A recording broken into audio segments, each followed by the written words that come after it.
Joining us now on Sports Talk ATL, a very special guest for Braves fans. You get to hear him over 100 times a year before and after Atlanta Braves games on 680 The Fan. Kevin McAlpin, thanks so much for joining us. Gentlemen, thanks for having me. And it doesn't feel like baseball weather, but what are we, about a month from pitchers and catchers? Doesn't feel like it outside, but it's right around the corner.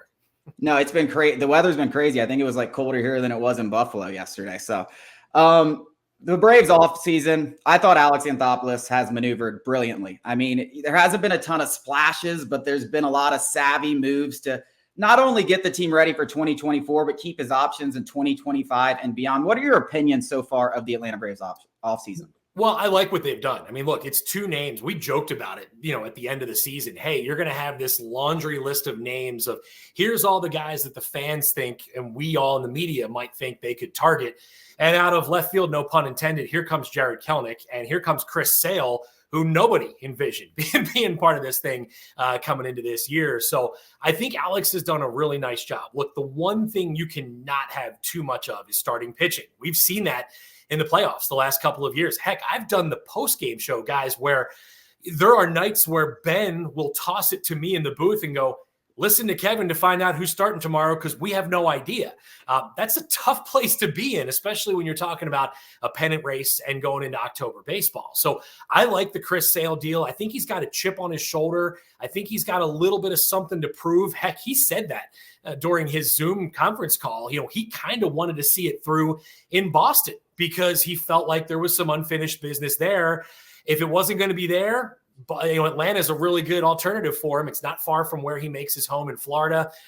Veteran guy. He's been there. He's done that. Snit calls it all the time. He brings instant credibility to that clubhouse. And I think that the young guys can gravitate towards a guy like Sale. So you start thinking Fried, perennial Cy Young contender. Strider, same conversation. You throw Sale in there, who's been a top 10 finisher how many times in his career? Charlie Morton's my 4, and I can get a combination of Bryce Elder, whoever it might be, Alan Winans, Darius Vine, Smith Shawver, Hurston Waldrop as all competing and being part of this thing. I love it. And then for Jarred Kelenic, look, he's still just 24 years old, change of scenery, a highly regarded prospect.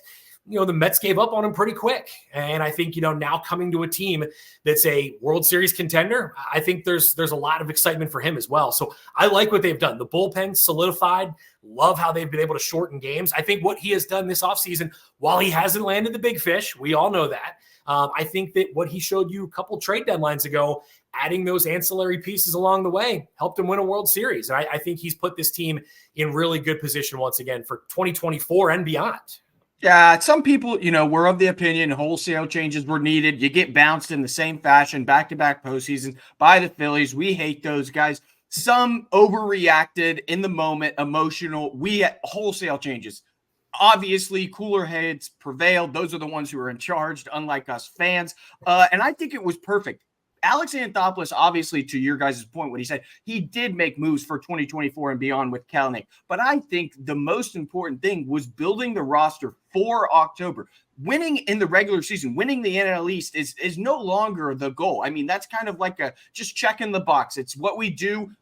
Our sights are set higher than the NL East. And I think, in my opinion, it was the bullpen. He has overkilled the bullpen. When you get a guy like Ronaldo Lopez who can go multiple innings, you got Aaron Bummer, high upside guy. You bring back 2 guys in Pierce Johnson and Joe Jimenez. I mean, to go along with AJ Minner and Raciel Iglesias, I mean, that's 6 elite guys. High leverage guys that have no issue in high leverage situations. To me, that was what I was most happy about. Anthopoulos just overkilled the bullpen. And you still got a couple of guys like, not lottery tickets, but, Tyler Matzick's back, Dylan Lee's back. I mean, that is an embarrassment of riches for Brian Snitker. Yeah, it really is. And look, when you talk about a Chris Sale, am I going to push him to go 7 innings, 8 innings in the first 2 months of the year?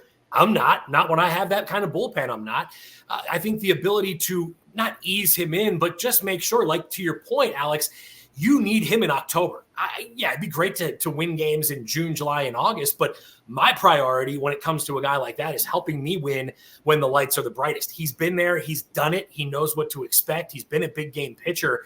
So, yeah, I mean, look, the bullpen, and I'm glad you brought up Lopez because, there was some talk when he came over, will he compete for a job in the rotation? I never liked that. I like just leave him alone. Leave him in the bullpen. He's been highly effective. I know he's been a starter throughout his career, but I like just having him in that pen when I have option after option. And Snit, I've heard him say it a million times, ideally there's a spot where Iggy closes 2 out of 3 nights and he's down. And I can go with Lopez. I can go with Minter. I can go with whoever it might be. I can mix and match. And in a world where, you have this 3-batter minimum, you better be able to have your lefties get righties out and vice versa. They also have that as well. They got a lot of guys with reverse splits. So I think there's a lot to like. That bullpen's been good. This might be the best we've seen in a long, long time.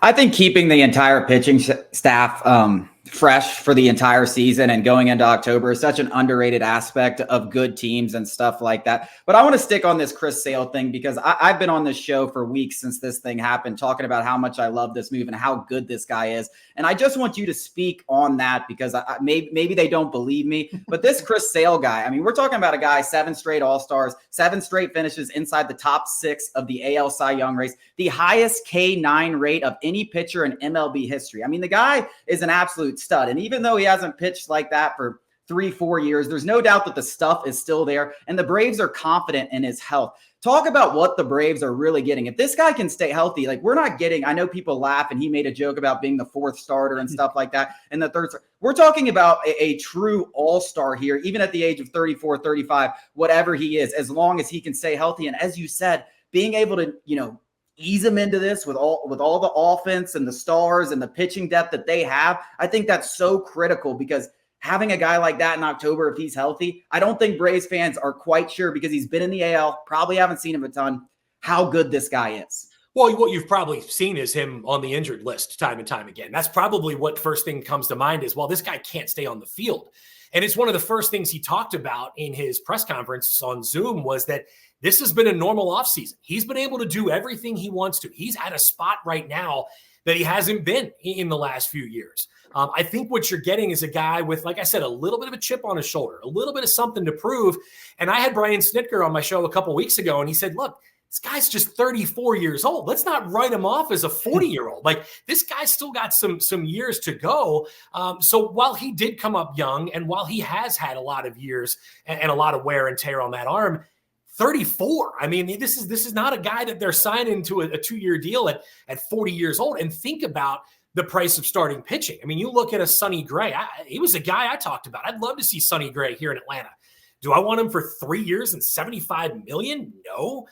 Some of the other guys, Tyler Glass now with the Dodgers, he hasn't thrown more than 122 innings in a season, and they gave him 4 or 5 years. I guess what I'm getting at is when you look at the overall landscape of starting pitching, heck, you're giving Charlie Morton $20 million this year as a 40-year-old.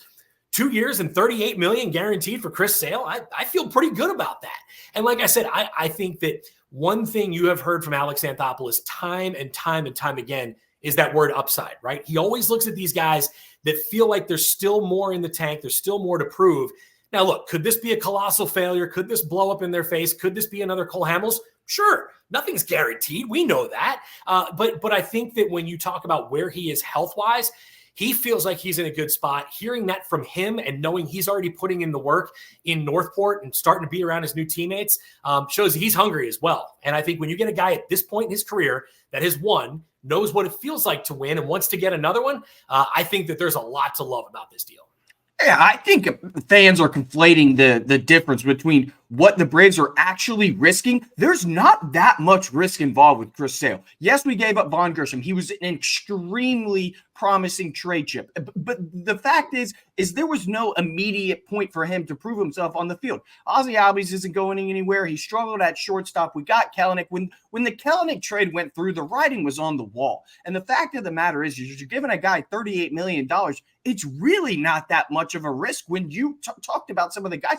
The starting pitcher market is absolutely insane. And for Alex Anthopoulos, you traded Vaughn Grisham, who's going to go and immediately start with Boston. We all wish him the best. We all think he's going to be a good pro. But you get a guy in Chris Sale that fills an immediate need from now and the future. I think that fans who are talking about all this risk, there's not that much risk from where I sit. There really isn't.